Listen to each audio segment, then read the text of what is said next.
Hey guys, tonight we're not just revisiting the haunted village of Salem. We're pulling back the curtain, looking for the hands that might have been pulling the strings. We've explored the terror of being accused, the bizarre medical tests. But tonight we delve into a more unsettling conspiratorial question. What if Salem's afflicted girls, those young women whose spectral torments sent 19 innocents to the gallows, were not entirely spontaneous agents of hysteria, but were, in some measure, puppets dancing to the tune of powerful men, their cries of affliction echoing hidden agendas, their pointing fingers directed by unseen forces, hella to settle old scores, seize property, or consolidate power within a deeply fractured community. Tonight's reality check. You probably wouldn't survive uncovering the truth, if such a truth could even be definitively known. To challenge the accepted narrative in 1692, Salem, to suggest that the hand of the devil was actually the grasping hand of human ambition, would be to invite accusations upon yourself. This is a journey into the murky depths of motive, manipulation, and the terrifying possibility that the greatest evil in Salem wasn't supernatural, but chillingly, cynically, human. So, before you get comfortable, take a moment to like the video and subscribe, but only if you genuinely enjoy what I do here. And as always, please do share your location and local time in the comments. It's always fascinating to see our global community of inquisitive minds.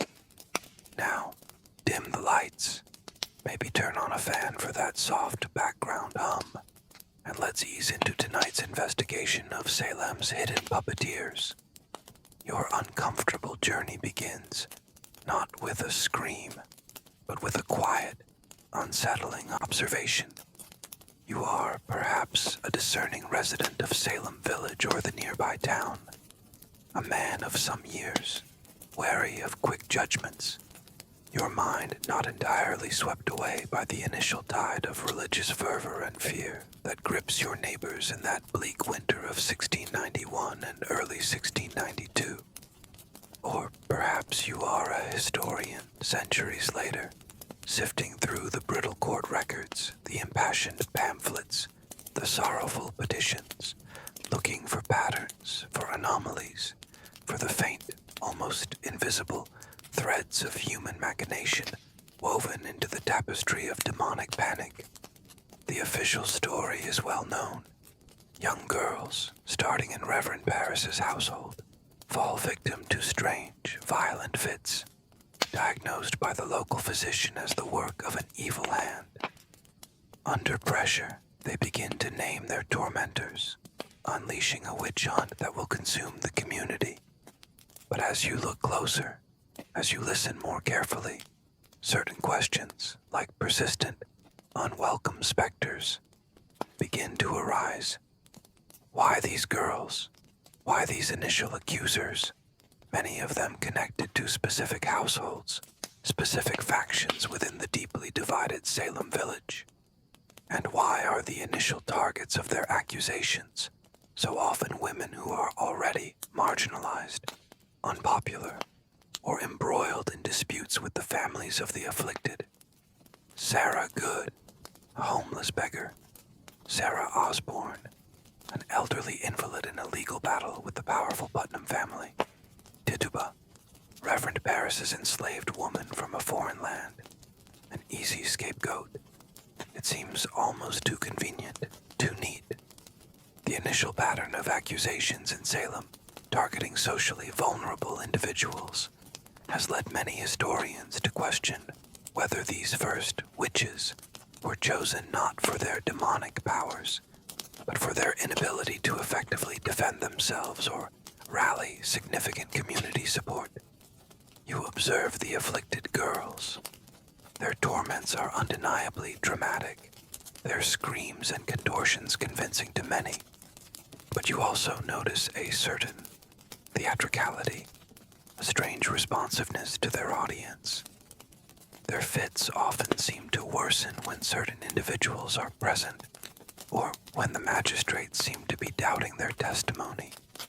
Is this genuine supernatural affliction, or is there an element of performance, of learned behavior, perhaps even of subtle coaching?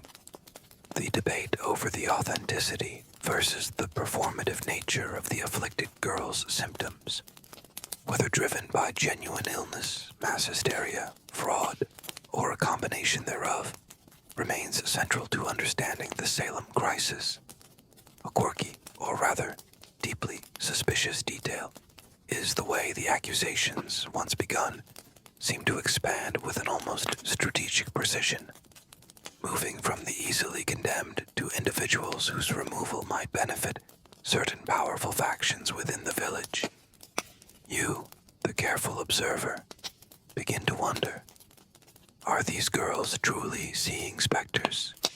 Or are they reflecting, consciously or unconsciously, the whispered animosities, the simmering resentments, and the hidden power struggles of the adult world around them?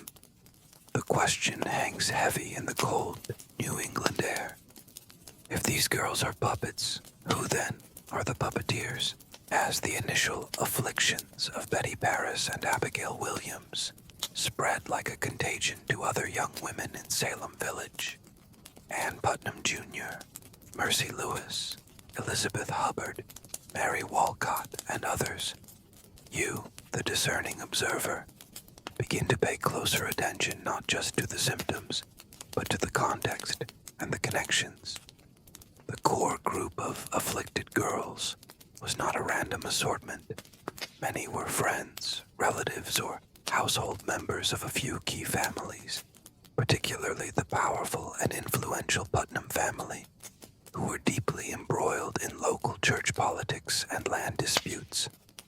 This network of relationships and the way the accusations seem to emanate from and be amplified within it raises troubling questions about and-I-driven influences. Imagine yourself attending one of the early examinations. You see Ann Putnam Jr., a mere 12 years old but articulate and forceful in her accusations, fall into a dramatic fit as Rebecca Nurse, a respected elderly church member, is brought before the magistrates. Ann's mother, Ann Putnam Sr., also claims to be afflicted and becomes a vociferous accuser herself. The Putnam family, as a whole, would become one of the most prolific sources of witchcraft accusations and testimonies during the trials. Coincidence, or something more? You recall that Rebecca Nurse's family had been involved in long-standing boundary disputes with the Putnams. The high number of accusations originating from or supported by members of the Putnam family, often targeting individuals with whom they had previous conflicts or who represented opposing factions in village affairs, is a well-documented and highly suspicious pattern in the Salem Witch Trials. Then there is Reverend Samuel Paris, the village minister in whose household the afflictions began. Paris was a controversial figure, his ministry marked by disputes over his salary, his demands for firewood, and his rigid, uncompromising theology. He had many enemies in the village, particularly among those who favored a more moderate approach or who resented his financial demands. When his daughter Betty and niece Abigail became afflicted, and when his enslaved woman Tituba, after likely being beaten or coerced, confessed to witchcraft and named other witches, it served, in a way, to validate Paris's own worldview, that Salem was indeed under demonic assault, and that his ministry was at the very center of the battle against Satan. Some historians suggest that Reverend Paris, whether consciously or not, may have played a significant role in shaping the early accusations, interpreting the girls' symptoms through a lens of witchcraft, and perhaps subtly guiding them towards naming individuals he already viewed with suspicion or disfavor. You notice how the afflicted girls often seem to act in concert, their fits and accusations reinforcing each other. If one girl cries out a name, others quickly join in, their torments intensifying, their spectral visions corroborating one another. Is this a shared, genuine experience of demonic assault?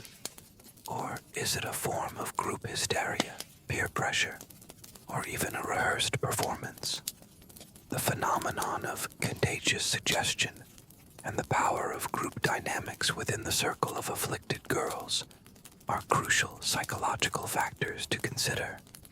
A quirky, or rather, deeply unsettling observation is the way the girls sometimes seemed to learn new symptoms or new details about witchcraft as the trials progressed, their testimonies becoming more elaborate, more detailed, more aligned with the classic European tropes of witches' sabbaths, black books, and demonic pacts, things they might have overheard from adult conversations or the readings of ministers.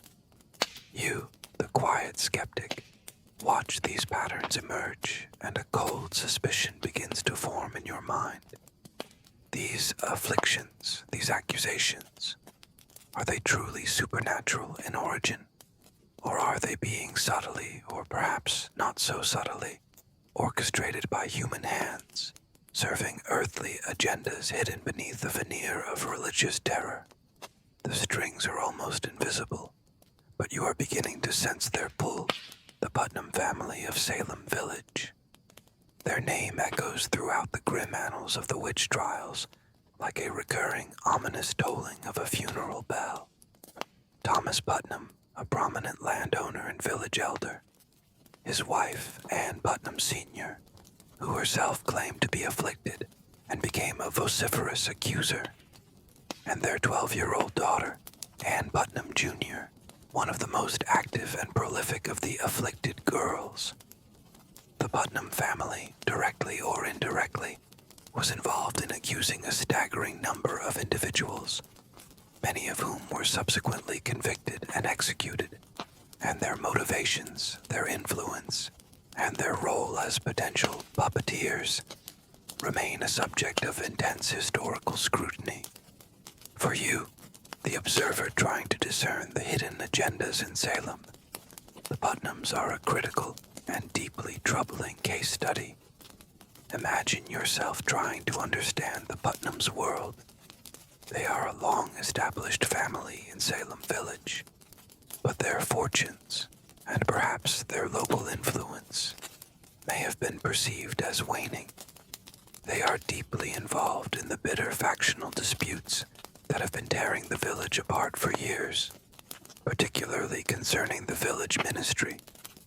They were strong supporters of Reverend Paris, and ongoing contentious land disputes with other families, notably the porters and the nurses.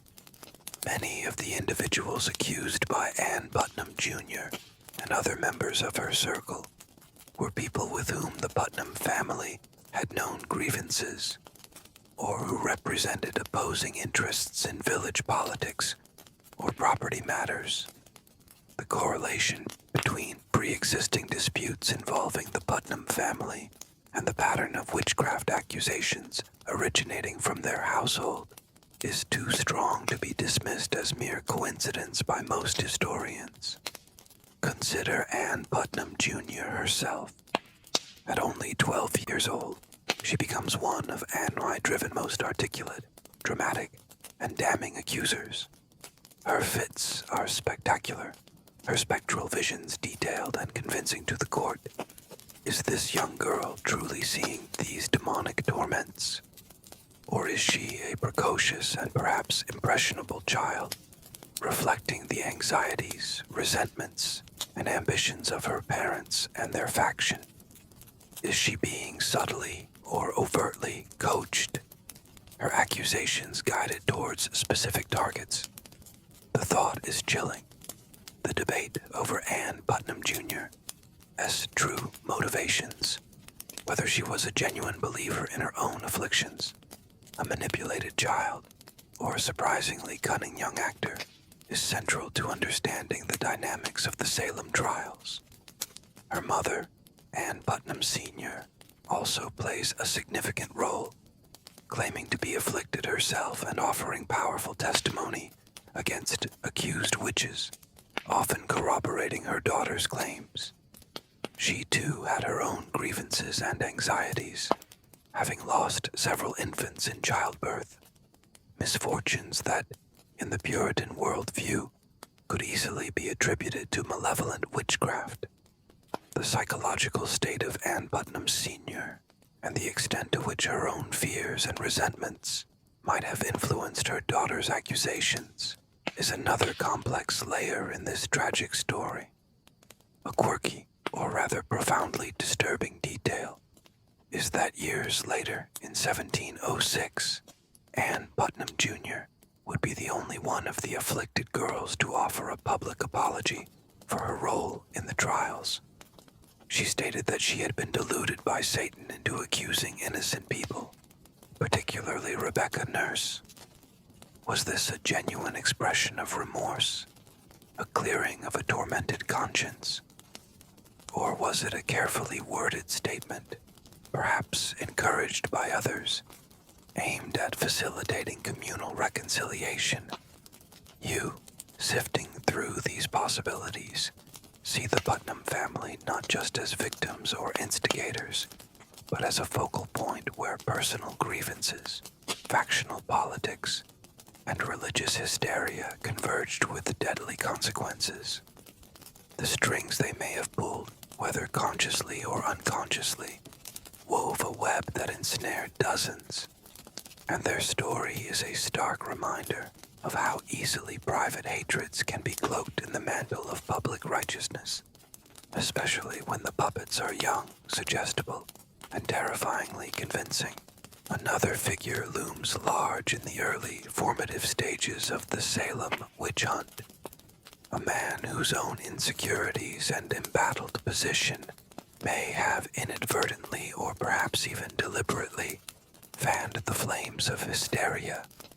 The Reverend Samuel Parris, minister of Salem Village. It was in Parris's own household that the afflictions first began, with his daughter Betty and niece Abigail Williams, and his handling of this initial crisis, his pronouncements from the pulpit, and his active role in the subsequent examinations all suggest he was a key, if complex and controversial figure in shaping the course of events. For you, the observer seeking the puppeteers, Parris's motivations and actions demand close scrutiny. Imagine the Salem village of the late 1680s and early 1690s. Parris, a former merchant in Barbados before turning to the ministry, arrives in 1689 to a deeply divided congregation. His ministry is plagued by disputes over his salary, his demands for firewood and ownership of the parsonage, and his rigid, uncompromising theological stance. He has powerful supporters, like the Putnam family, but also significant detractors who view him as contentious, arrogant, and perhaps not entirely suited to his pastoral role.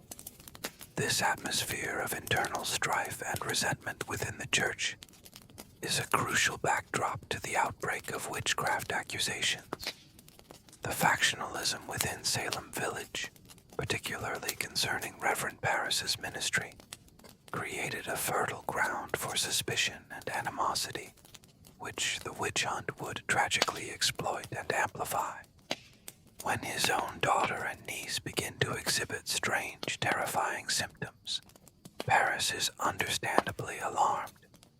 But his response is not one of quiet pastoral concern or a search for purely medical explanations. Instead, he quickly embraces the diagnosis of witchcraft delivered by Dr. Griggs. From his pulpit, he preaches fiery sermons about the presence of Satan in Salem, the need for vigilance, and the imperative to root out the witches who are tormenting God's chosen. His sermons likely intensify the community's fear and create an atmosphere where accusations are not only expected, but seen as a religious duty. Reverend Paris's active role in promoting the witchcraft narrative, both from the pulpit and as a key participant in the early examinations of the accused, lent considerable theological weight and authority to the burgeoning hysteria. Consider his interrogation of his enslaved woman, Tituba. After Betty and Abigail named Tituba as one of their tormentors, Paris, according to Tituba's later accounts, though their reliability is debated, may have beaten her or used other forms of coercion to extract a confession.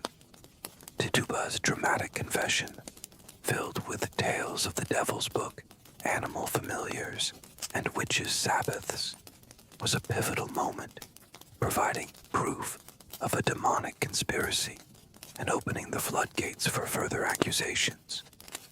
Was Paris simply a terrified father and minister, trying to understand and combat a perceived evil? Or was he, perhaps, consciously or unconsciously, shaping Tituba's testimony to fit his own preconceived notions, or even to deflect criticism from his own troubled ministry by focusing the community's fear on an external or internal but identifiable enemy? The exact nature of Paris's influence on Tituba's confession and his broader motivations throughout the trials remains a subject of historical debate, but his actions were undoubtedly instrumental in escalating the crisis. A quirky, or rather, deeply self-serving aspect of Paris's involvement was the way the witch hunt, at least initially, seemed to rally support around him and silence some of his critics. In a community consumed by fear of demonic assault, the minister, as God's representative, became a central figure in the fight against evil. You, observing Paris, might see a man genuinely convinced of the reality of witchcraft, a shepherd trying to protect his flock. Or you might see a man whose personal insecurities, professional frustrations, and rigid theology made him a willing, even eager participant in a tragic delusion. A man whose own anxieties perhaps made him a puppeteer of sorts, pulling the strings of fear and accusation to shore up his own precarious position, while the anxieties of powerful families like the Putnams and the embattled position of Reverend Paris provide fertile ground for suspicion of manipulation. Another, more tangible and deeply rooted source of conflict in 17th century Salem village often lurked beneath the surface of witchcraft accusations: disputes over land. In an agrarian society where land equaled wealth, status, and security, boundary disagreements, inheritance quarrels, and competition for scarce resources were endemic, and the Salem witch hunt provided a terrifyingly effective, if often indirect, way for some individuals or factions to target those with whom they had such earthly conflicts. For you, the astute observer, following the trail of property lines and contested wills can sometimes lead directly to the doorstep of an accused witch. Imagine the intricate web of relationships in Salem Village. Families had lived side by side for generations, their properties abutting, their histories intertwined. Over time, disagreements inevitably arose. A fence moved a few feet, a dispute over access to a stream or a woodlot, a contested inheritance that left one branch of a family feeling cheated. These grievances, often simmering for years, creating bad blood and lasting resentments, might have little to do with Satan or witchcraft on the surface. But in the fevered atmosphere of 1692, they could provide a powerful, if unspoken, motive for accusation. Historians like Boyer and Nissenbaum have meticulously mapped out the property lines and factional divisions within Salem Village, demonstrating a significant correlation between accusers and accused, who were on opposite sides of long-standing land disputes or belonged to rival socio-economic groups within the community. Consider a scenario. You are a farmer whose land borders that of a more prosperous or perhaps more contentious neighbor. You have argued for years over a particular boundary or right-of-way. Suddenly, a member of your household or someone allied with your family, perhaps through the Putnam faction, who often had their own extensive land interests, cries out upon this neighbor, accusing them of witchcraft. The accusation might be couched in terms of spectral torment, but the underlying unspoken context is the earthly dispute. If your neighbor is convicted and executed, their land and property become forfeit, potentially opening the way for others, perhaps even you or your allies, to acquire it. While direct provable land grabbing as the sole motive for accusations is difficult to establish in most cases, the potential for such material gain, or for simply eliminating a troublesome rival in a property dispute, cannot be discounted as a contributing factor in at least some of the Salem accusations.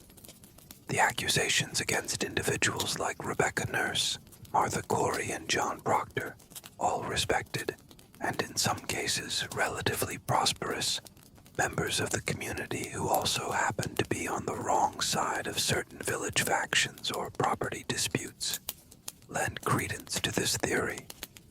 They were not the typical marginalized outcasts often targeted in earlier witch hunts. Their accusers, frequently linked to the Putnam family and their allies, stood to gain either directly or indirectly from their removal. The way the accusations seemed to systematically target individuals who were obstacles to the economic or political ambitions of certain groups within Salem Village suggests that the invisible world of demonic affliction was, at times, a convenient mask for very worldly concerns. A quirky, or rather, chillingly pragmatic aspect of this is how a witchcraft accusation could effectively neutralize an opponent in a land dispute far more decisively than any legal proceeding. Why spend years in costly court battles over a boundary line when a well-aimed accusation of witchcraft, supported by the dramatic fits of the afflicted girls, could remove your adversary from the scene entirely, and perhaps even make their property available?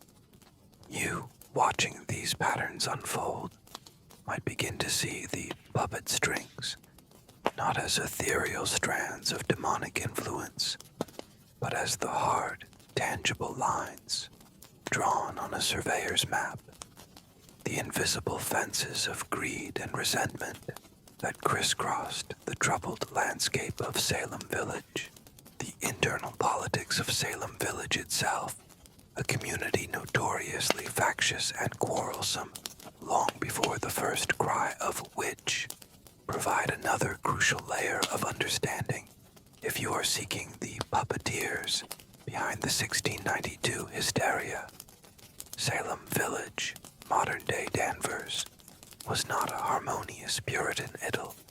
It was a deeply divided community, plagued by infighting between different family factions, disputes over church leadership, and a simmering resentment towards the more prosperous, commercially oriented Salem town, upon which the agricultural village was economically and politically dependent.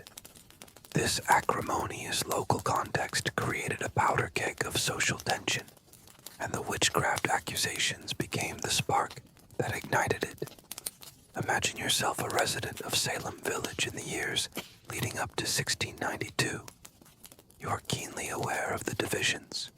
There is the powerful Putnam family and their allies, largely representing the more traditional agrarian interests of the village, and often feeling overshadowed or exploited by the merchants and magistrates of Salem town.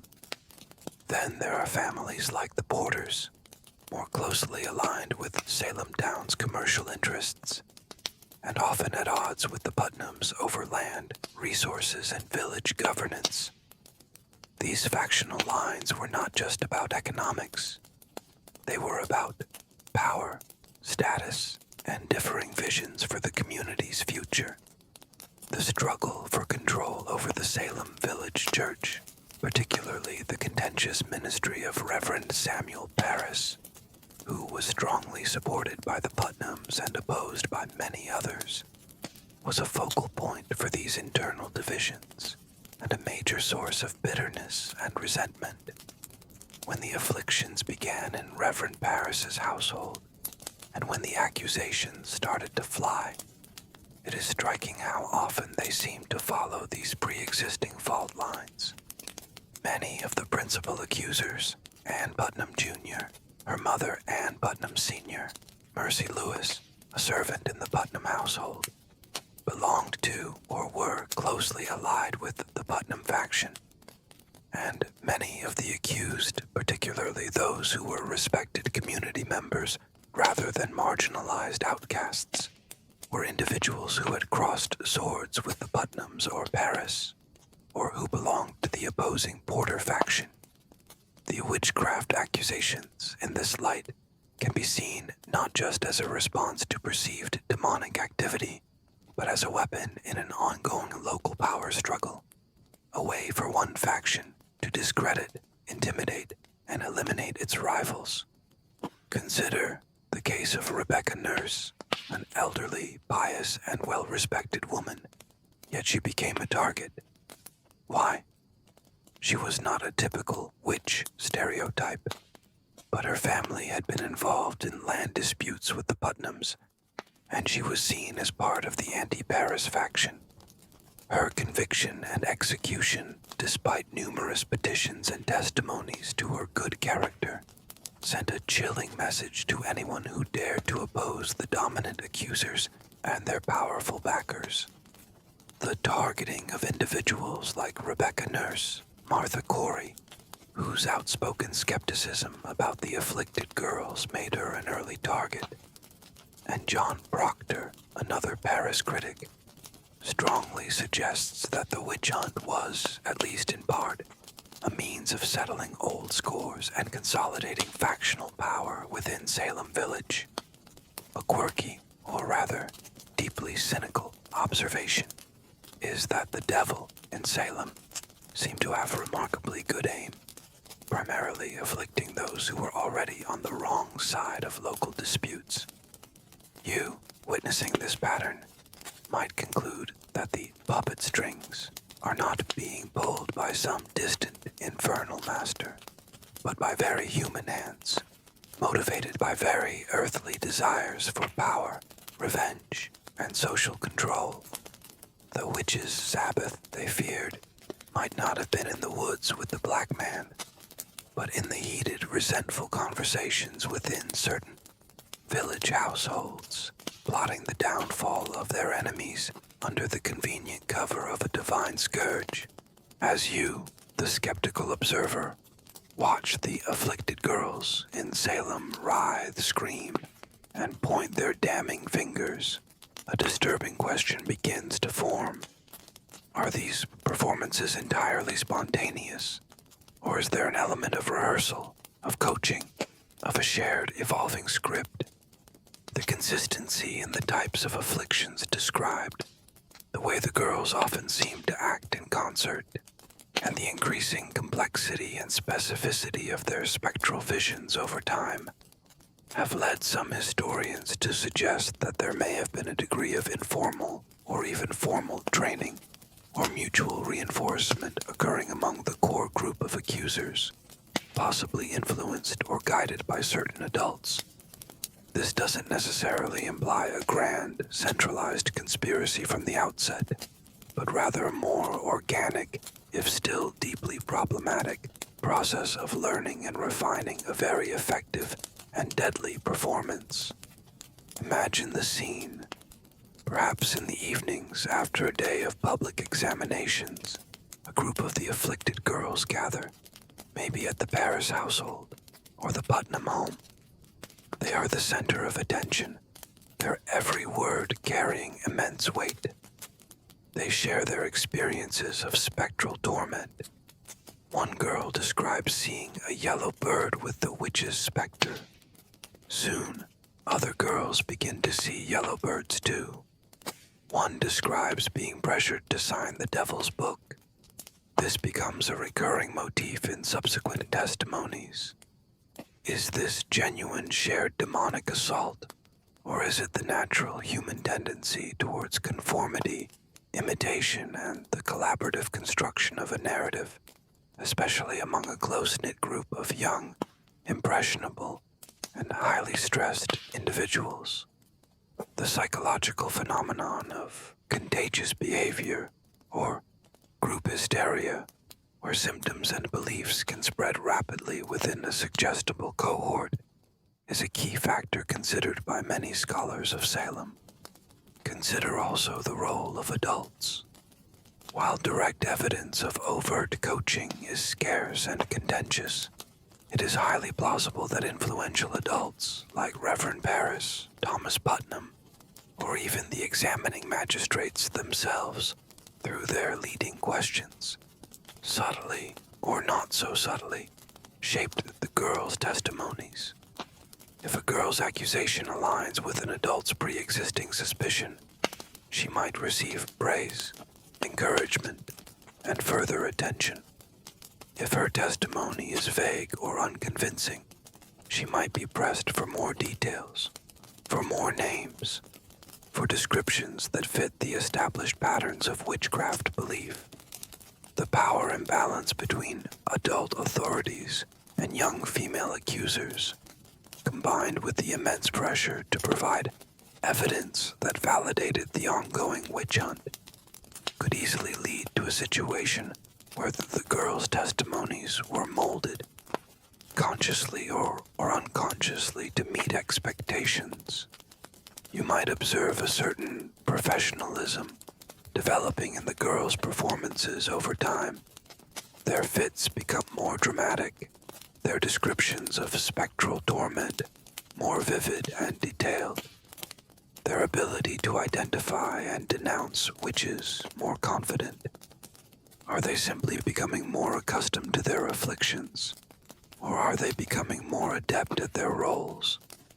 The increasing theatricality and specificity of the afflicted girl's behavior as the trials progressed has led some to suspect a degree of learned performance, if not outright cynical fraud, at least on the part of some of the core accusers.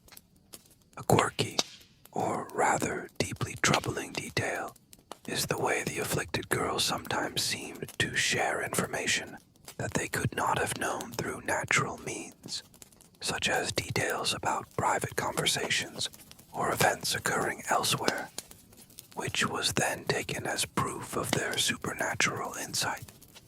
Was this genuine clairvoyance, or were they perhaps privy to village gossip and cleverly incorporating it into their spectral revelations, further enhancing their credibility and the sense that they were indeed battling a vast, invisible conspiracy? You, sifting through these possibilities, begin to see the puppet strings not just as external manipulations, but also as the internal dynamics of a group caught in an escalating drama, where performance, belief, and perhaps a terrifying kind of power become inextricably, fatally intertwined. As the Salem witch hunt unfolds, a disturbing pattern emerges in the progression of accusations, a pattern that might suggest something more calculated than random, spontaneous outbursts of demonic affliction. Initially, the accusations tend to target marginalized individuals, the poor, the unpopular, the eccentric, those already on the fringes of Salem's society. But as the hysteria gains momentum and the accusers, and perhaps their hidden manipulators, grow bolder, the net widens, ensnaring more respected, prosperous, and even powerful members of the community. This escalation, for you, the careful observer, is another piece of the puzzle that hints at earthly agendas operating beneath the veneer of a spiritual crisis. Imagine the early days. Tituba, an enslaved woman from a foreign culture, already viewed with suspicion. Sarah Good, a homeless beggar known for muttering and making people uncomfortable. Sarah Osborne, an elderly invalid embroiled in property disputes. These are easy targets. Accusing them carries little social risk for the accusers or the authorities. The community is likely already predisposed to believe in their guilt. Their condemnations serve to validate the reality of witchcraft and fuel the initial panic. The targeting of socially vulnerable individuals as the first victims is a common feature of many witch hunts throughout history, as these individuals lack the power and resources to effectively defend themselves or challenge the accusations. But then, the pattern shifts.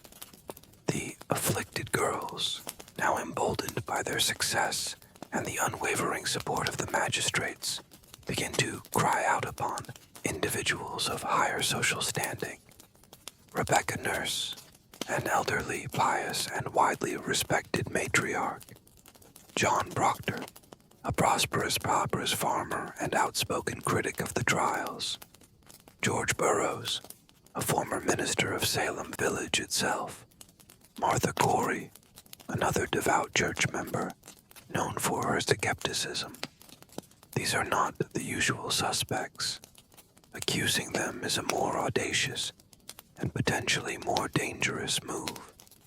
Yet, the accusations stick, often supported by increasingly elaborate spectral testimonies and the now familiar courtroom performances of the afflicted. The expansion of accusations to include more prominent and respected community members suggests either that the demonic conspiracy was perceived as being far more widespread and insidious than initially imagined, or that the accusers and any potential manipulators were growing more confident in their power and perhaps more strategic in their targeting. This escalation serves several potential purposes for any puppeteers.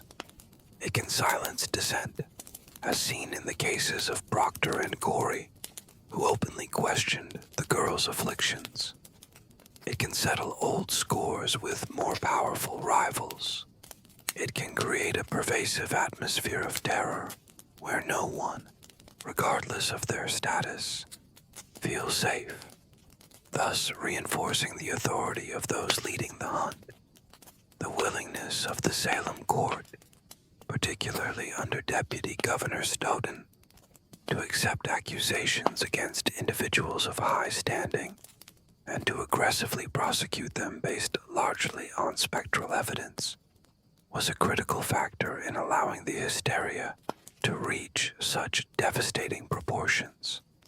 A quirky, or rather deeply revealing aspect of this escalation is how it ultimately contributed to the witch hunt's demise. When accusations began to touch the families of the magistrates themselves, or even the governor's wife, the authorities finally began to question the reliability of the evidence and the sanity of the proceedings. It seems the puppets might have overreached, or perhaps their strings were cut when they targeted those too powerful to be easily condemned.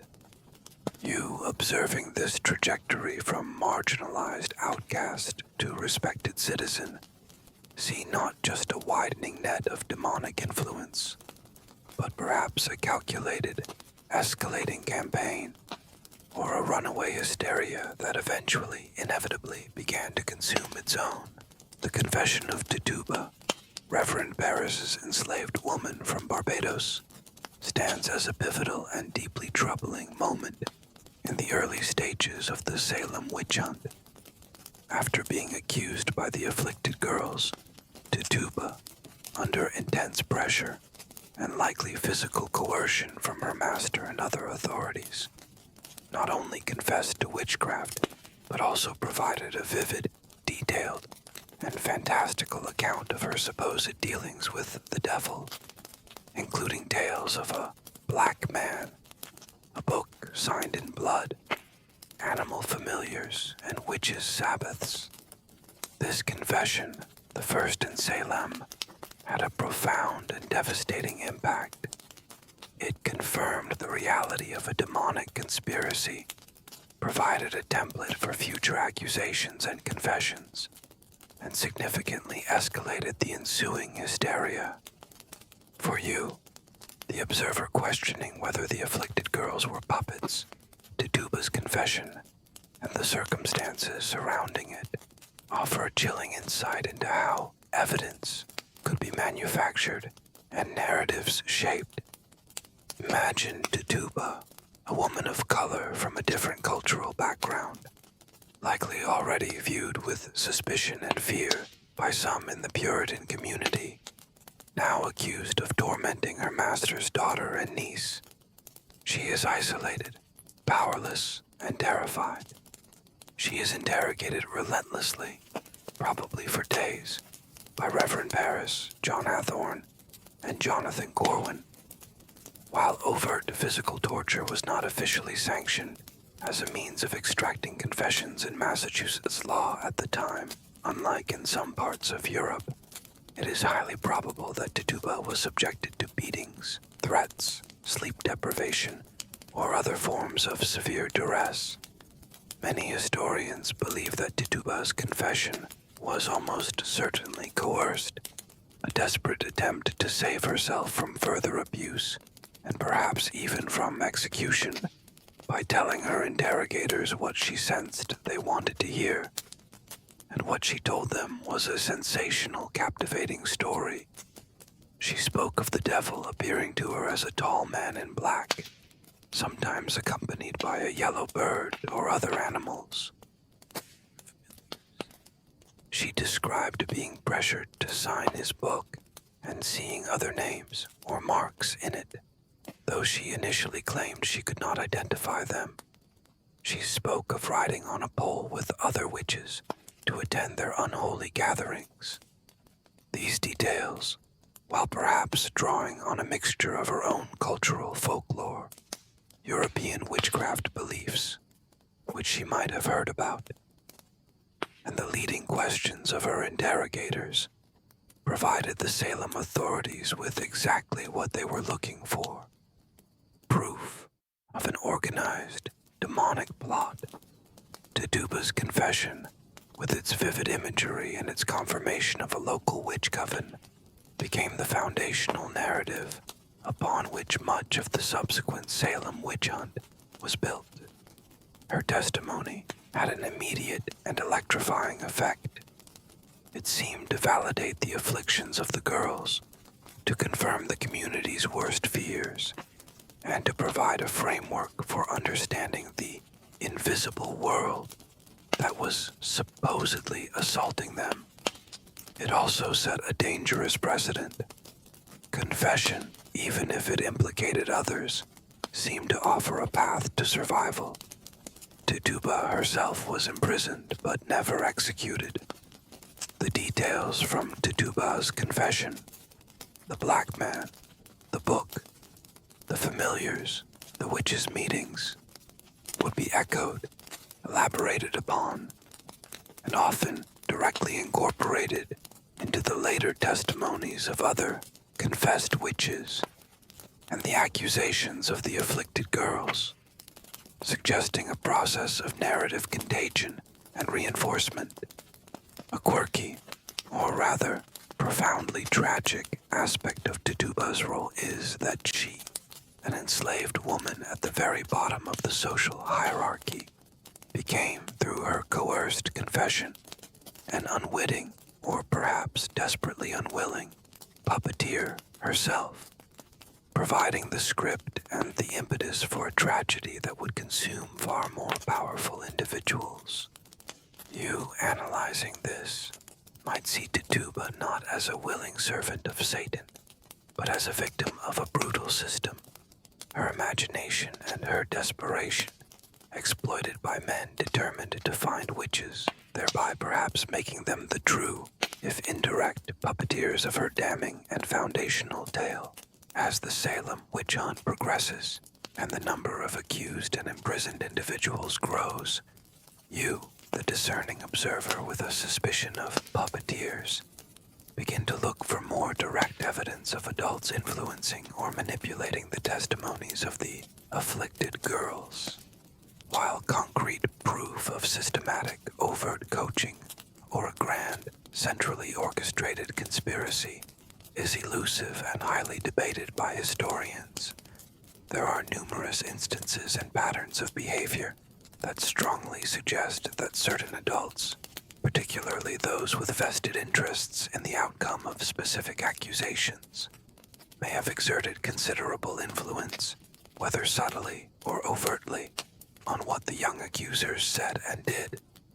These whispers in the ear could range from gentle suggestion and leading questions to more direct pressure or even threats. Imagine the scene, not in the public courtroom, but in the private confines of a home like that of Thomas Putnam, whose daughter Anne Jr. and wife Anne Sr. were among the most prolific accusers. You might picture Thomas Putnam, a man known for his involvement in numerous village disputes and his strong support for Reverend Parris, discussing the ongoing afflictions with his young daughter. Perhaps he reminds her of past grievances with a particular neighbor, or subtly suggests that a certain individual's recent misfortunes or good fortunes might be attributable to witchcraft. Or consider Reverend Parris himself, in whose household the crisis began. His own anxieties about his ministry and his enemies in the village could easily have colored his interactions with his afflicted daughter and niece, perhaps leading him to interpret their symptoms and guide their accusations in ways that supported his own position. The close proximity of many of the afflicted girls to powerful adult figures who had known animosities or interests in the community makes the possibility of influence, even if not a formal conspiracy, highly plausible. You might also observe the behavior of the magistrates during the examinations. Men like John Hathorne were not passive listeners. They were aggressive interrogators, often asking highly leading questions that seemed designed to elicit specific answers or confirm pre-existing suspicions. Did you not see a yellow bird with this woman? Is not this the man who brought the devil's book to you? Such questions could easily plant ideas in the minds of young, impressionable, or highly stressed accusers, shaping their subsequent spectral visions. The power dynamic between adult male authorities and young female witnesses in a 17th century courtroom was inherently unequal, making it easy for the girls' testimonies to be molded, consciously or unconsciously, by the expectations and biases of their questioners. Then there is the phenomenon of gossip as evidence. The afflicted girls sometimes revealed details about the supposed secret sins or past misdeeds of the accused that they could only have known through village gossip, often gossip that originated with or was amplified by adults who had grievances against the person now being accused. This suggests a flow of information from the adult world into the spectral testimonies of the girls. The way in which local rumors, animosities, and existing social tensions were often reflected and validated in the accusations of the afflicted points to a complex interplay between the girls' experiences, whatever their nature, and the broader social and political dynamics of Salem. A quirky, or rather, deeply cynical interpretation is that some adults may have seen the afflicted girls as a convenient, almost divinely sanctioned tool for achieving their own earthly ends, settling scores, eliminating rivals, acquiring property, or shoring up their own social or religious authority. In this view, the girls were indeed puppets, their strings pulled by older, more calculating hands. You, trying to unravel this tangled web, realize that the truth of Salem is likely a messy combination of genuine fear, delusion, youthful suggestibility, and, quite possibly, a significant degree of cynical adult manipulation. The whispers in the ear may have been soft, but their consequences were deadly, one of the most perplexing and damning aspects of the Salem Witch Trials. If you are looking for evidence of manipulation or a predetermined agenda, is the way spectral evidence, the core of most accusations, often seemed to conveniently align with the targeting of specific individuals, particularly those who were already unpopular, who had powerful enemies, or who stood in the way of certain factions within Salem Village. The very nature of spectral evidence being invisible to all but the accuser made it an incredibly flexible and irrefutable tool, capable of being seen or experienced in ways that perfectly fit the desired narrative of guilt for almost anyone the accusers or their potential manipulators chose to target. This convenient flexibility of the unseen world is a deeply troubling hallmark of the Salem Hysteria. Imagine you are observing the examination of Goody Target's name, a woman known to have had a bitter land dispute with, say, the Putnam family. Suddenly, Ann Putnam Jr. cries out that Goody Target's name's specter is pinching her, or trying to force her to sign the devil's book. Or perhaps Mercy Lewis, a servant in the Putnam household, claims to see Goody Target's name, specter cavorting with the devil at a witch's sabbath. The details of these spectral assaults might be vague, or they might be surprisingly specific, perhaps even incorporating elements of the ongoing land dispute, twisted into a demonic context. How convenient that the specter of this particular woman, who happens to be an obstacle to the Putnam's ambitions, is the one causing such torment. The correlation between those accused via spectral evidence and those who were known adversaries of the principal accusers' families or factions is a pattern that many historians find too consistent to be mere coincidence. Consider also the way spectral evidence could be produced on demand. If the magistrates seemed to be doubting an accusation, or if an accused person offered a particularly strong defense, the afflicted girl's spectral torments often intensified, their visions becoming more vivid and damning, effectively shutting down any line of inquiry that might lead to acquittal. This responsiveness of spectral phenomena to the perceived needs of the prosecution suggests a degree of either conscious manipulation or an extraordinary, almost telepathic, sensitivity to the courtroom atmosphere on the part of the afflicted. Furthermore, the inability of the accused to defend themselves against spectral evidence made it the perfect weapon. You can't produce an alibi for your ghost. You can't cross-examine a specter. You can't call witnesses to testify that your invisible doppelganger was, in fact, innocently at home. The legal acceptance of spectral evidence, championed by influential figures like Deputy Governor William Stoughton, effectively stripped the accused of any meaningful defense, leaving them at the mercy of their accusers' invisible visions. A quirky, or rather diabolically ingenious, aspect of spectral evidence was its self-validating nature within the Puritan worldview. If the girls were truly afflicted by Satan, then their ability to see and identify his agents, the witches' specters, was a sign of God's providence, a way for him to reveal the hidden evil. To doubt their visions was to doubt God's work.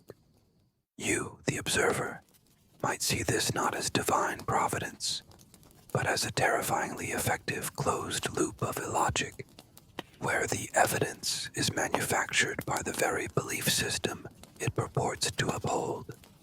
The puppet strings here are not just those of human manipulators, but the invisible, yet immensely powerful strings of a worldview that could transform a child's nightmare or a cunning lie into irrefutable proof of demonic compact, especially when that proof conveniently served the interests of those in power.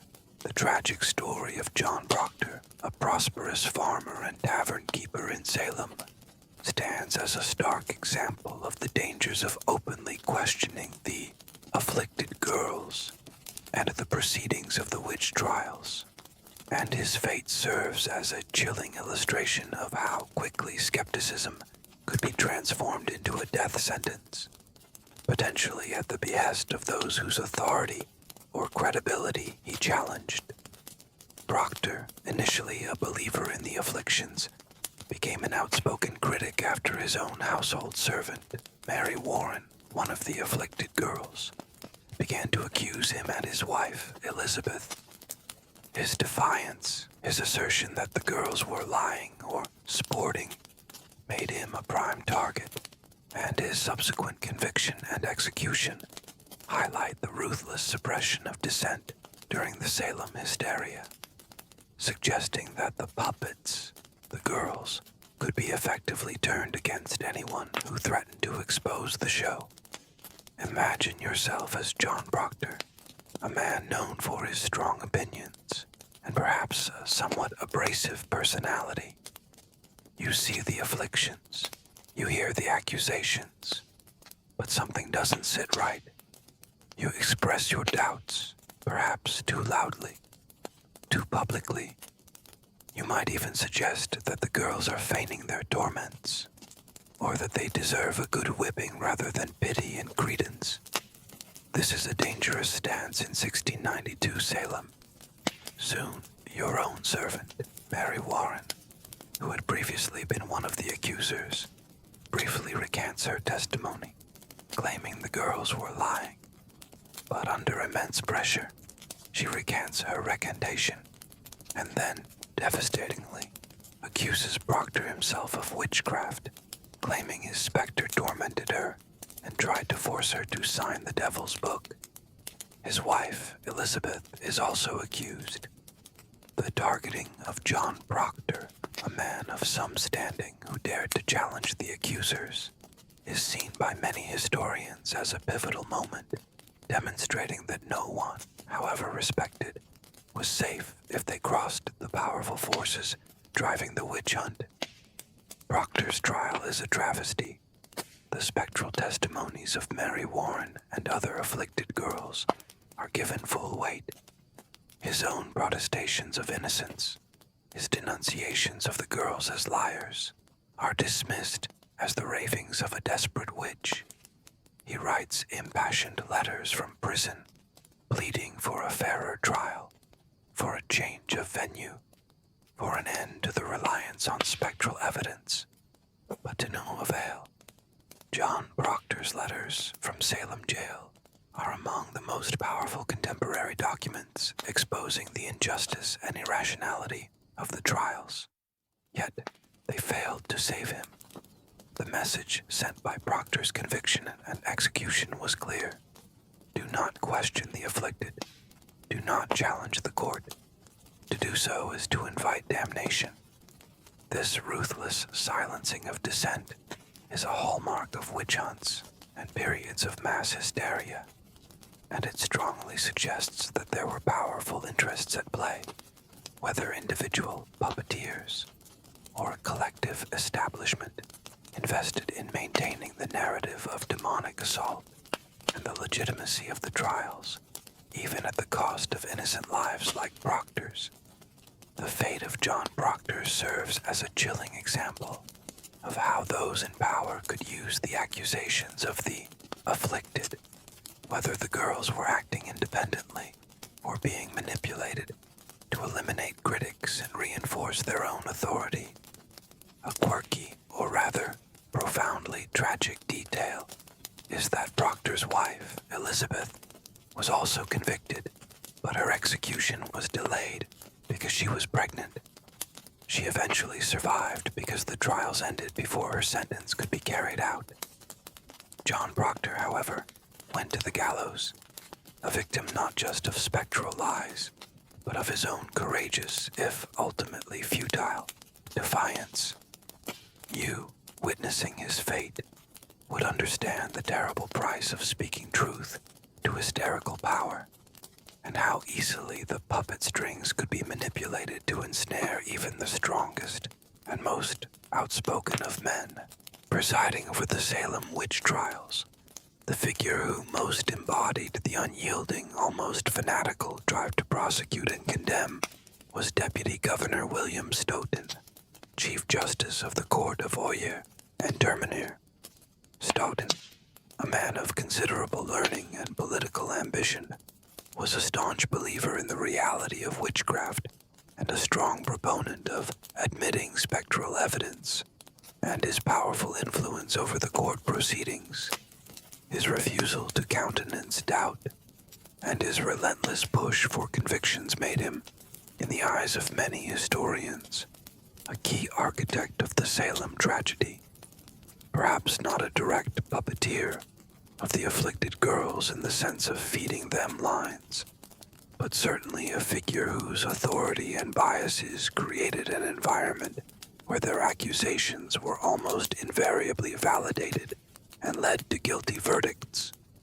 For you, the observer looking for the powerful men behind the scenes, Stoughton's role is undeniable and deeply troubling. Imagine William Stoughton, robed and imposing, presiding over the trials. He is not a dispassionate arbiter of justice. He is a crusader, convinced that Salem is under demonic attack and that it is his sacred duty to root out the witches responsible. He consistently overrules objections to spectral evidence, often aggressively interrogates the accused himself, and instructs juries in ways that heavily favor conviction. When a jury once dared to acquit Rebecca Nurse, Stoughton reportedly sent them back to reconsider their verdict, an almost unheard of pressure, which resulted in Nurse's subsequent conviction and execution. Stoughton's unshakable belief in the validity of spectral evidence and his determination to secure convictions set the tone for the entire court of Oyer and Terminer, making a fair trial for those who maintained their innocence virtually impossible. Why was Stoughton so adamant, so seemingly blind to the injustices being perpetrated? Was it pure religious zealotry, political ambition? A successful witch hunt could enhance his standing. A genuine, if misguided, fear for the spiritual and physical safety of the colony, or perhaps a combination of all these factors. Historians continue to debate Stoughton's motivations, but his actions demonstrate a dangerous combination of certainty, authority, and a willingness to suspend normal legal safeguards in the face of a perceived extraordinary threat. He was, in a sense, the ultimate enabler of the afflicted girl's power, the powerful man whose belief in their spectral visions transformed their childish or hysterical pronouncements into deadly weapons. It is significant that when Governor Phipps later grew uneasy about the trials and began to seek counsel from more skeptical ministers, and eventually ordered a halt to the proceedings and the disallowance of spectral evidence in new courts, Stoughton reportedly protested vigorously and, in a display of pique, even briefly resigned from the bench when some of the remaining accused were acquitted under the new, stricter rules. Stoughton's resistance to any moderation of the trials underscores his deep personal investment in the witch hunt and his conviction of its righteousness, even as its foundations were crumbling. A quirky, or rather profoundly telling fact is that William Stoughton, unlike Judge Samuel Sewell, who later publicly repented for his role, never expressed any public remorse or doubt about his actions in the Salem Witch Trials. He apparently went to his grave convinced that he had done God's work. You, observing this powerful, unyielding figure, might see him not as a simple villain, but as a tragic example of how intelligence, learning, and authority, when combined with fear and an unshakable erroneous conviction, can lead to monstrous injustice. He may not have held the puppet strings that made the girls dance, but he was certainly the one who set the stage, directed the play, and ensured that its tragic conclusion was reached with ruthless efficiency, while land disputes and village factionalism undoubtedly played a role in fueling some of the Salem accusations. Another, more tangible, if often less discussed motive, might have lurked in the shadows: the potential for economic gain through the confiscation of a convicted witch's property. In 17th century English and colonial law, individuals convicted of capital felonies, including witchcraft, often had their property and assets forfeited to the crown or the colonial authorities. And while the primary accusers, the afflicted girls, were unlikely to benefit directly from these forfeitures, other individuals in positions of power or influence, or even ordinary citizens with an eye for an opportunity, might have seen the witch hunt as a means to acquire land, goods, or settle outstanding debts. For you, the investigator of Salem's hidden agendas, following the money trail, however faint, can sometimes reveal another set of puppet strings. Imagine the situation of a moderately prosperous farmer or merchant who is accused, convicted, and executed. What happens to his house, his land, his livestock, his tools, his savings, if any? Under the laws of the time, these assets could be seized by the colonial government. While the primary purpose of this forfeiture was punitive and to enrich the coffers of the state, there were also opportunities for individuals to benefit. Sheriffs or other officials involved in the seizures might have opportunities for personal enrichment through undervaluation or mismanagement of the confiscated property. Creditors of the accused might see a chance to claim outstanding debts from the estate, and in some cases, neighbors or rivals might hope to acquire the forfeited land at a favorable price once it was eventually resold by the authorities. While direct, blatant land grabbing through witchcraft accusations is difficult to prove as a widespread primary motive in Salem, the economic consequences of a conviction were undeniably severe for the accused's family and potentially beneficial, in a roundabout way, for others in the community. Consider the case of George Burroughs, the former minister of Salem Village, who was executed for witchcraft.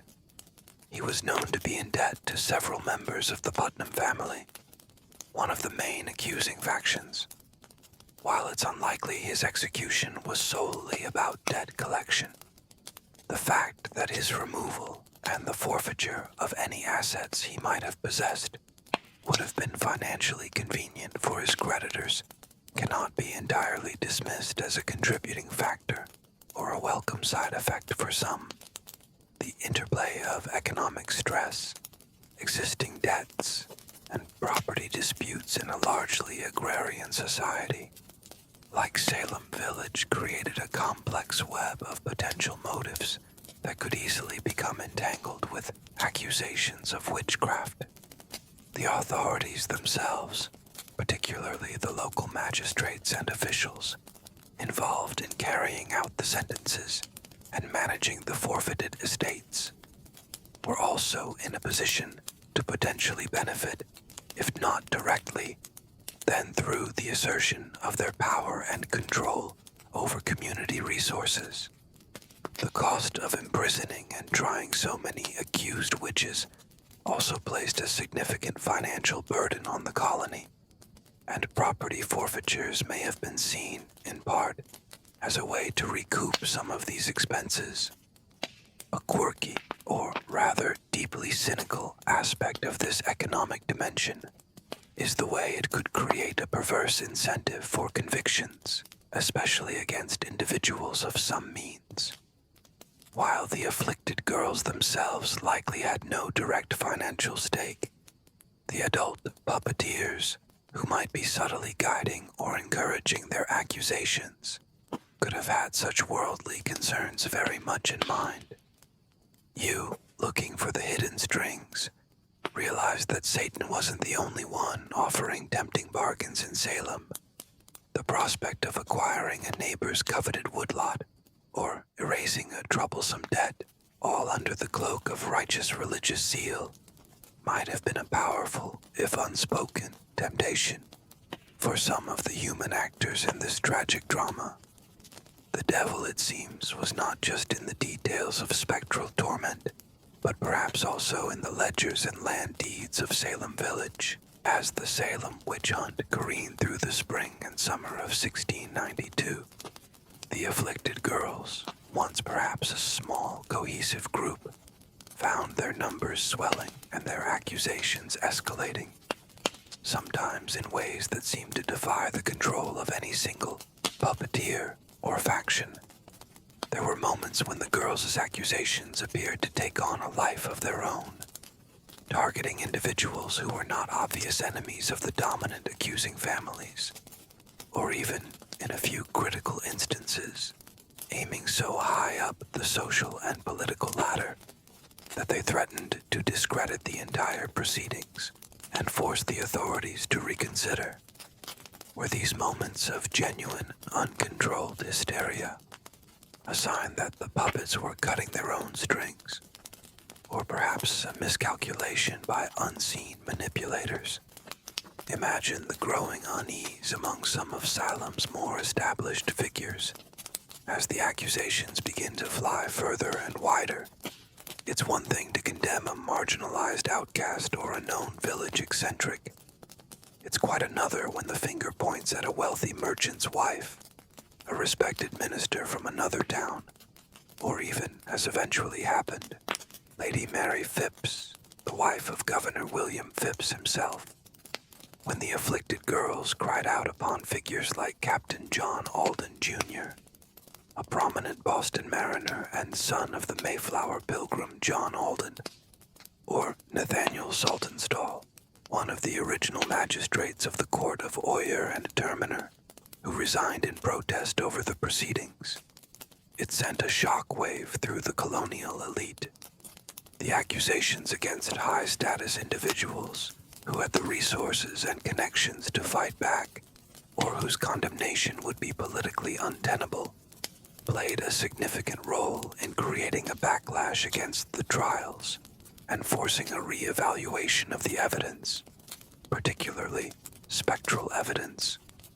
Were the girls, in these moments, truly seeing these powerful specters? Or had they become so emboldened by their previous successes, so convinced of their own power, that they no longer felt constrained by the subtle, or not so subtle, guidance of any adult manipulators?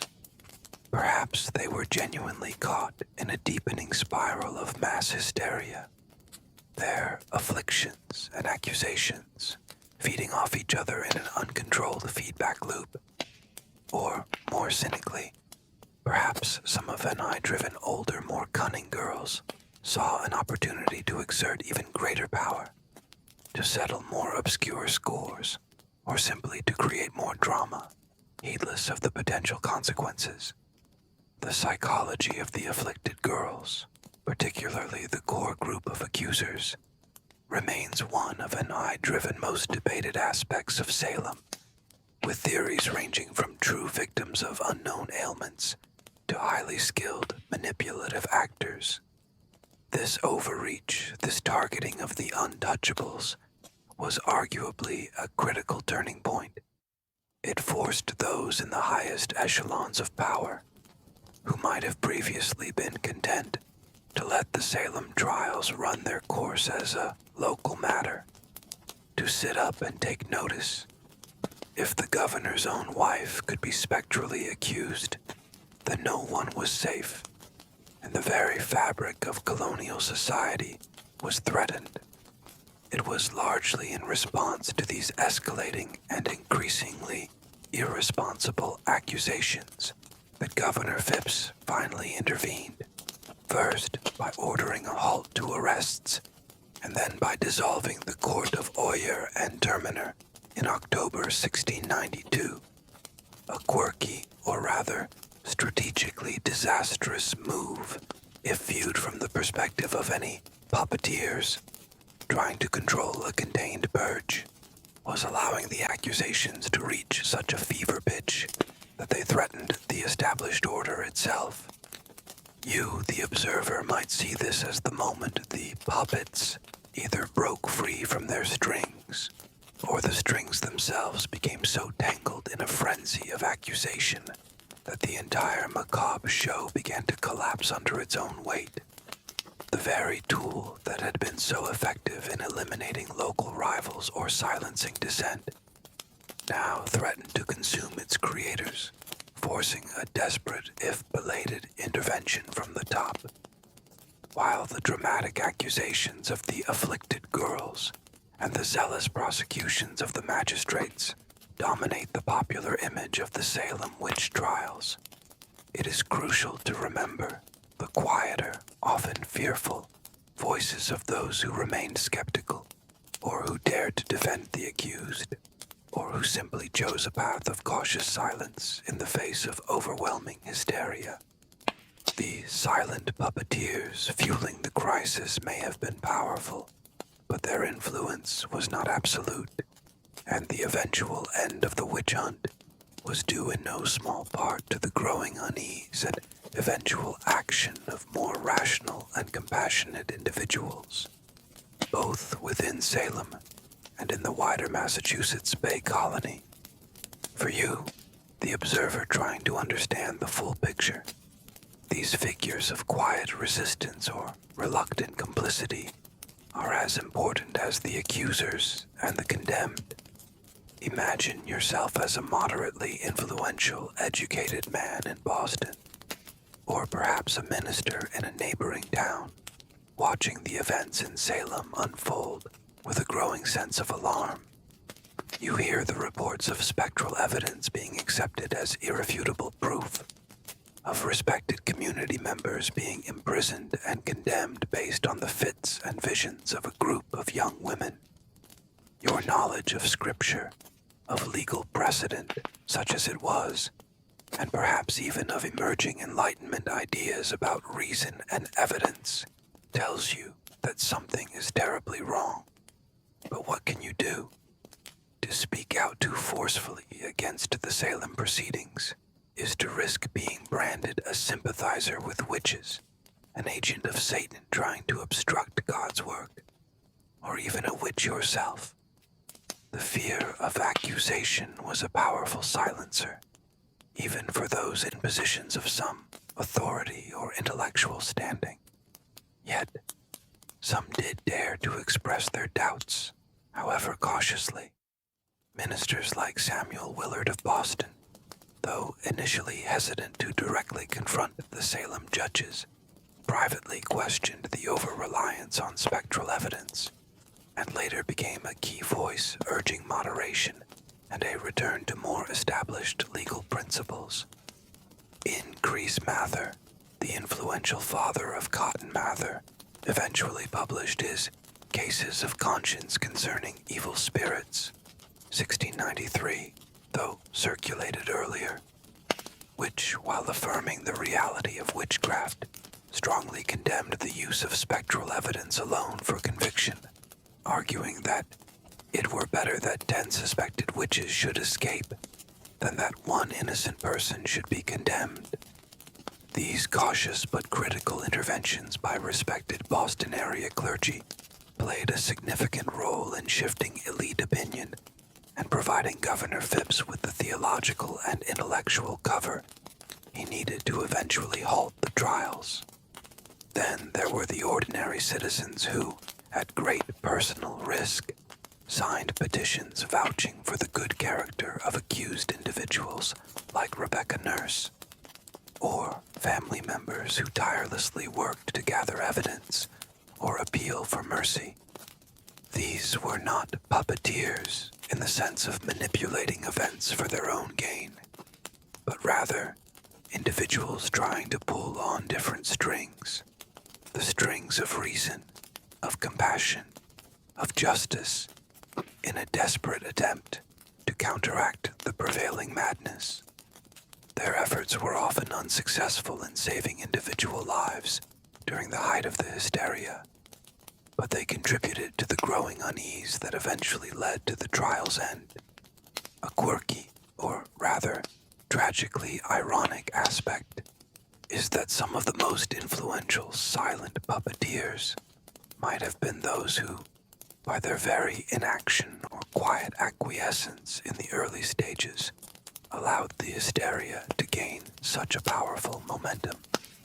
Men of standing who harbored private doubts but chose not to speak out, perhaps for fear of damaging their own reputations or of being seen as soft on witchcraft, inadvertently contributed to the tragedy by their silence. You, reflecting on this, realize that these strings in Salem were not all pulling in one diabolical direction. There were counterpulls, tugs of conscience, whispers of reason, and eventually a decisive intervention from those in higher authority, who, belatedly, recognized that the cure had become far more dangerous than the alleged disease. The silence of the good can be as damaging as the shouts of the deluded. As the Salem witch hunt finally sputtered to a halt in late 1692 and early 1693, with the dissolution of the court of Oyer and Terminer and the discrediting of spectral evidence, a new, more somber chapter began. The long, painful reckoning with the devastating consequences of the hysteria. For any puppeteers who might have cynically manipulated the afflictions and accusations for personal gain, whether to settle old scores, acquire property, or consolidate power, the aftermath of the trials would bring not triumph, but a complex mixture of public scrutiny, potential recrimination, and the undeniable reality that their actions had led to the deaths of 20 innocent people and the ruin of countless other lives. The strings, if they existed, were now cut, but the tangled mess they left behind would take generations to unravel. Imagine yourself as one of these hypothetical manipulators, perhaps a member of the Putnam faction or an ally of Reverend Paris, who had seen the witch hunt as a convenient tool to eliminate rivals or silence dissent. In the initial frenzy, your machinations might have seemed brilliantly successful. Your enemies were imprisoned, discredited, or even executed. Your faction's influence in the village seemed secure. But now, as the tide of public opinion begins to turn, as influential ministers and officials condemn the excesses of the trials, as calls for restitution and the clearing of names grow louder, your victory starts to look increasingly hollow and potentially dangerous. The shift in the official narrative from a righteous crusade against Satan to a tragic miscarriage of justice would have placed anyone perceived as having unduly profited from or fomented the hysteria in a very uncomfortable, if not legally precarious position. While there were no formal trials or widespread punishments for those who might have been the puppeteers, beyond the general shame and the eventual apologies from some accusers and one judge, their reputations would be forever stained. Their attempts to acquire property from convicted witches might be challenged or reversed. Their political influence, once seemingly absolute, could wane as the community sought new leadership and a path towards healing. The long-term social and political consequences for the key families and factions involved in the Salem Witch Trials were significant, with some historians arguing that the very power structures that fueled the hunt were themselves weakened or discredited in its aftermath. Consider the case of Reverend Samuel Parris. Though he never faced formal charges for his role, his ministry in Salem Village was irrevocably damaged. The community remained deeply divided, and Parris faced increasing criticism and demands for his dismissal. He eventually left Salem in 1696, his reputation in tatters. Was he a cynical manipulator, a puppeteer who used the afflicted girls to shore up his own authority? Or was he a genuinely deluded, if tragically misguided man caught up in events beyond his control? The truth is likely complex, but the outcome for him was far from triumphant. Parris's troubled tenure and eventual departure from Salem Village illustrate the lasting bitterness and division that the witch trials left in their wake, even for those who were, in a sense, on the winning side of the initial prosecutions. A quirky, or rather profoundly ironic twist is that some of the very individuals or families who were most active in promoting the witch hunt might later find themselves petitioning for the exoneration of those they helped condemn, perhaps out of a dawning sense of guilt, or perhaps simply to align themselves with the changing political winds and to salvage what remained of their own social standing. You, observing this slow, painful unraveling, see that the puppet strings of Salem, even if they brought temporary power or advantage, ultimately led to a legacy of shame, division, and a communal wound that would take centuries to even begin to heal. The game of manipulation, if such a game was played, had no true winners, only varying degrees of loss. One of the most compelling pieces of evidence that suggests something more than just spontaneous, individual delusion was at play in Salem, and that perhaps puppet strings of adult influence were indeed being pulled, comes from the later apology of Ann Putnam Jr. In 1706, at the age of 26, Ann Putnam Jr., who had been one of the most prolific and damning of the afflicted girl accusers at the tender age of 12, stood before the Salem Village Church congregation and offered a public confession and apology for her role in the witch trials, stating that she had been deluded by Satan into accusing innocent people, particularly Rebecca Nurse. This remarkable document, one of the few formal apologies from any of the core accusers, offers a tantalizing, if still somewhat ambiguous, glimpse into the possible internal dynamics and external pressures that shaped her actions. Imagine yourself as Ann Putnam Jr. in that moment, years after the hysteria has passed, the gallows dismantled, the raw grief and anger perhaps softened by time, but not forgotten. She is now a young woman, a member of the church in good standing, yet she carries the immense burden of her past. Her apology, read aloud by the minister, is carefully worded. She speaks of her delusion of Satan and her fear that she was instrumental, along with others, though ignorantly and unwittingly, to bring upon myself and this land the guilt of innocent blood. She specifically asks for forgiveness from the families of those she accused. Ann Putnam Jr.'s apology is a crucial historical document, unique in its public acknowledgement of error and its expression of remorse from one of the central accusers. Though it carefully attributes the ultimate blame to satanic delusion, rather than conscious malice or direct manipulation by others. But what lies beneath the surface of this carefully crafted apology?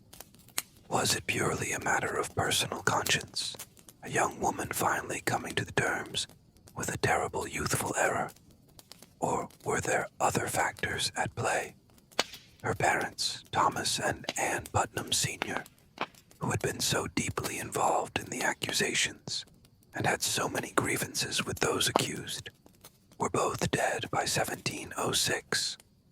Was Anne Jr. now free to express a remorse she had long harbored, but dared not voice while they were alive? Or was her apology, in part, a socially and religiously necessary act, a way for her and for the community to achieve a measure of closure and reconciliation, to ritually cleanse the stain of 1692? Historians continue to analyze Ann Putnam Jr. as apology, debating its sincerity, its motivations, and what it reveals or conceals about the true nature of her afflictions and accusations.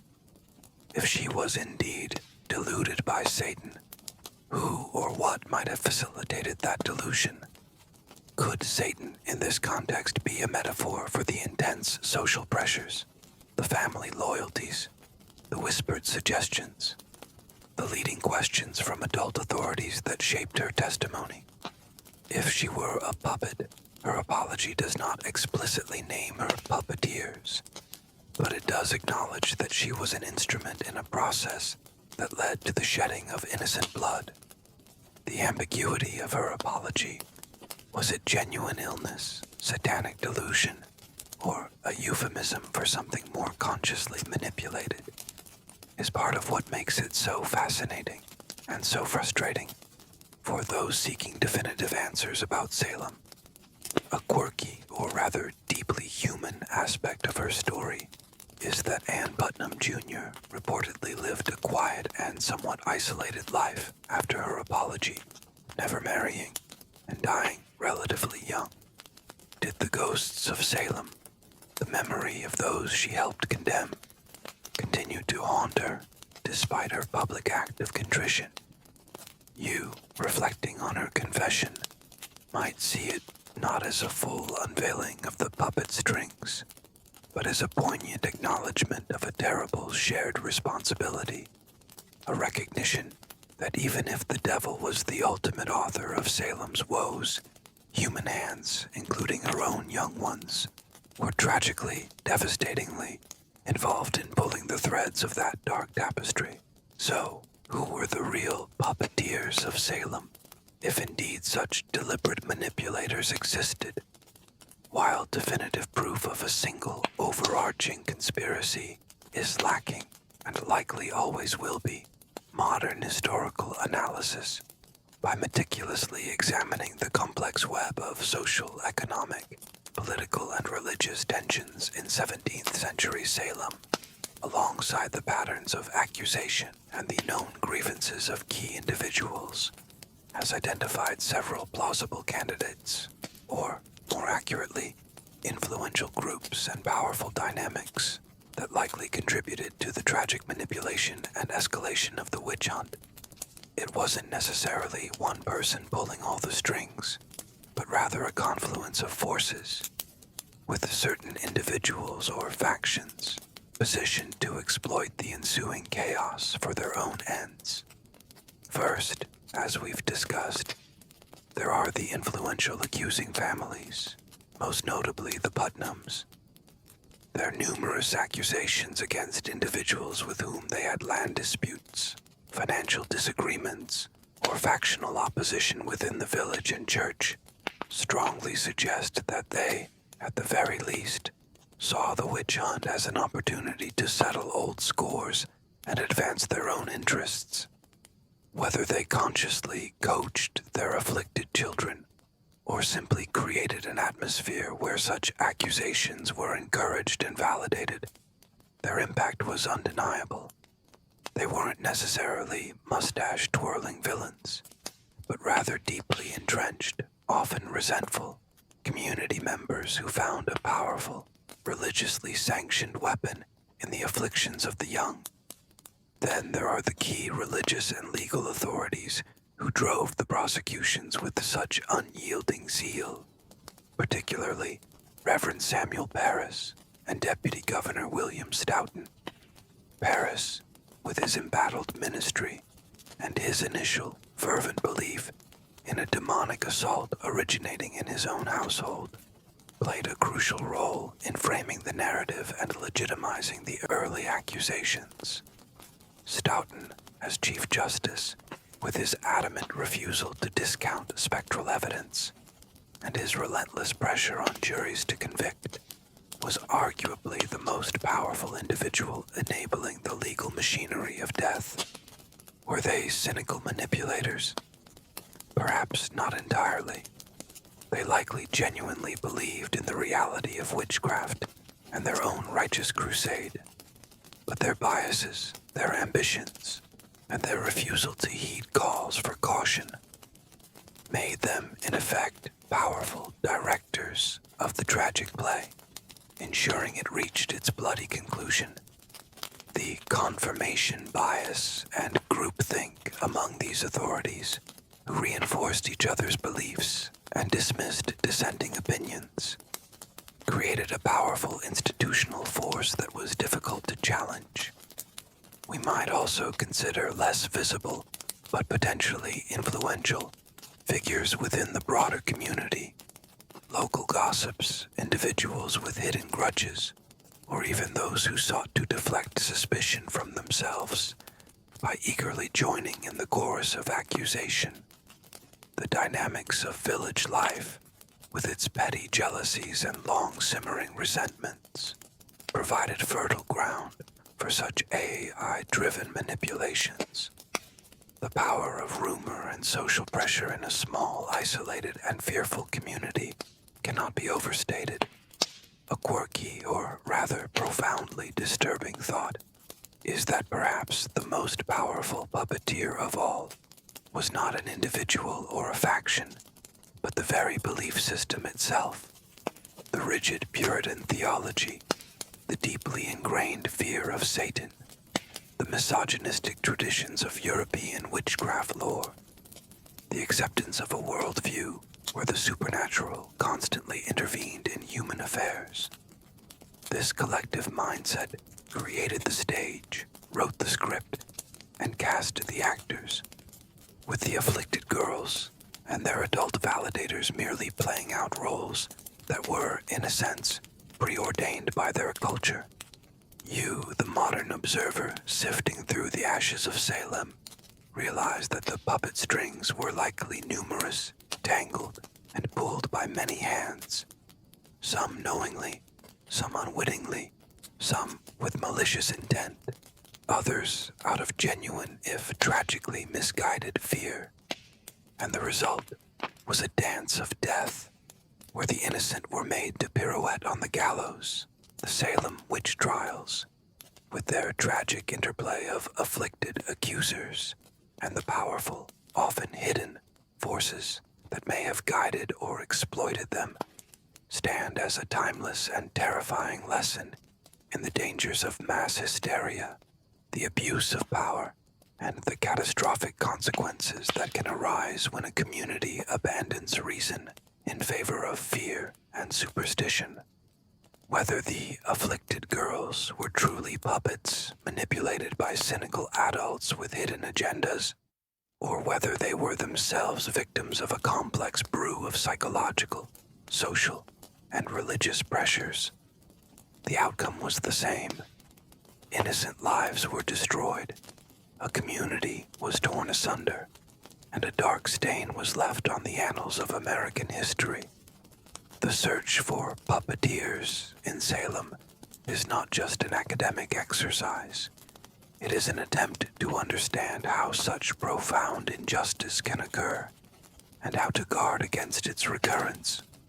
If there were indeed human puppeteers in Salem, individuals or factions who deliberately fanned the flames of hysteria for personal gain, whether that gain was land, power, revenge, or the silencing of dissent, then Salem becomes a chilling case study in the depths of human cynicism and the corrupting influence of unchecked ambition. It demonstrates how easily fear can be weaponized, how religious fervor can be twisted to serve earthly ends, and how the vulnerable, in this case, young women, and then those they accused, can become unwitting or unwilling tools in the hands of the unscrupulous. The enduring power of the conspiracy theory interpretation of Salem lies in its ability to assign agency and motive to what might otherwise seem like a random, inexplicable descent into madness. But even if there were no single overarching puppet master, and the tragedy was more a product of collective delusion, genuine if misunderstood afflictions, and the tragic misapplication of flawed legal and theological principles, the lessons remain equally stark. These strings might then be seen as the invisible threads of societal anxiety, religious dogma, groupthink, and the power of suggestion.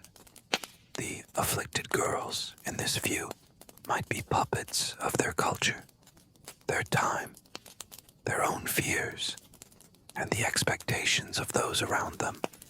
This interpretation emphasizes the fragility of reason and the ease with which entire communities can succumb to irrationality when faced with inexplicable events and strong social pressures to conform. The ultimate suckiness of being an afflicted girl, if she bore any conscious or unconscious guilt for her role, or if she was indeed a manipulated pawn, would be the lifelong burden of that knowledge, the inescapable shadow of the lives she helped to destroy.